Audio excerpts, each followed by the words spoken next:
সদরের ভোমরা লক্ষ্মীদাড়িতে গৃহবধূকে নৃশংসভাবে হত্যা করেছে পাষণ্ড স্বামী।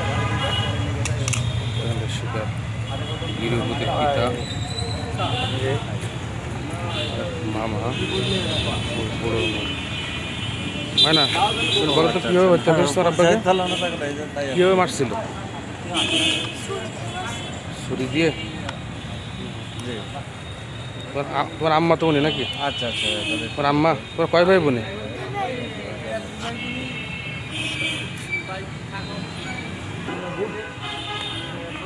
আল্লাহকে দেখতে পেয়ে আমার কাছে ফোন করছি। আমরা সেই মুহূর্তে মোটরসাইকেলে গেছি, গিয়ে দেখি সে ছুরি খান খোলা ছিল। আমরা কিছু রাত 11টার দিকে